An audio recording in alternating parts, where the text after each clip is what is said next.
अभी भी सुनवाई जारी है। विवेक हमारे संवाददाता वहां से लगातार अपडेट सुबह से पहुंचा रहे हैं, एक बार फिर से उनका रुख कर लेते हैं। विवेक, बताएं कि अभी तक कोर्ट से और क्या अपडेट मिला है, क्या बहस अभी भी जारी है और क्या लंच के बाद का अपडेट है सुनवाई में?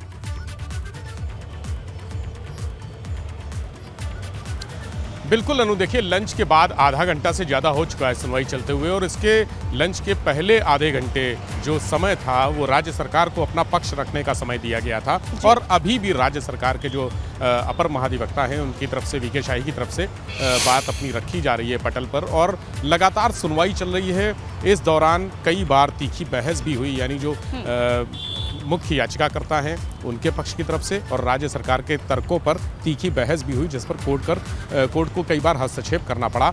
सुनवाई की प्रक्रिया चल रही है और ये माना जा रहा है कि आज करीब 4 घंटे, 4.5 घंटे से ऊपर की सुनवाई हो चुकी है। पिछले 4-5 दिनों में, यानी 5 दिन पहले जब सुनवाई शुरू हुई थी तब से जितना समय, रोज 1 घंटे का समय या सवा घंटे का मैक्सिमम समय था, और आज 5 दिन को मिला के आज पूरा सुबह से चल रही है और 4.5 घंटे पूरे हो चुके हैं सुनवाई के, और ये माना जा रहा है कि अभी 1 घंटे और सुनवाई। ठीक है विवेक, ये भी बताइए कि सर्वे को लेकर कोर्ट की तरफ से क्या कहा गया है?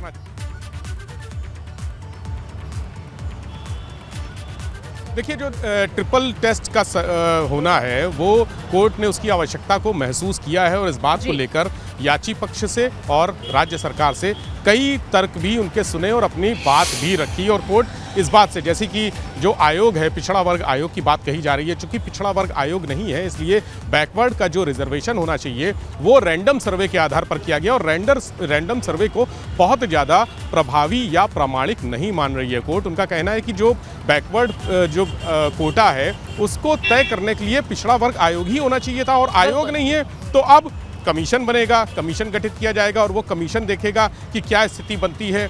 जो रिजर्वेशन की स्थितियां हैं अलग अलग निकायों में, अलग अलग इलाकों में, अलग अलग जनपदों में ओबीसी को कितना, चूंकि बहुत सारे जो याचिकाकर्ता की तरफ से बहुत सारे ऐसे तर्क रखे गए थे और उन्होंने कई जगह का हवाला दिया था जहां पर रिजर्वेशन गड़बड़ तरीके से किया गया।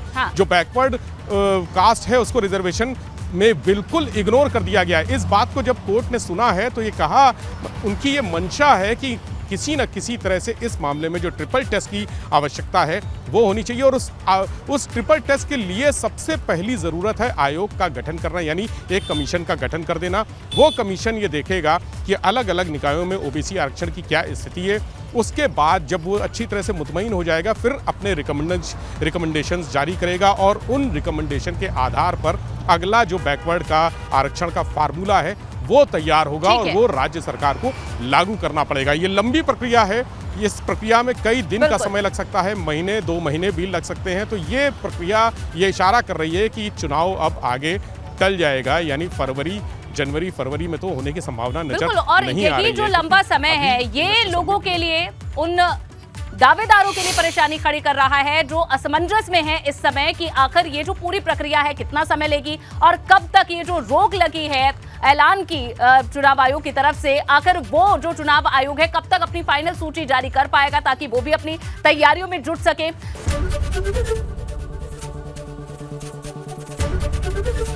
एबीपी गंगा, खबर आपकी, जुबान आपकी।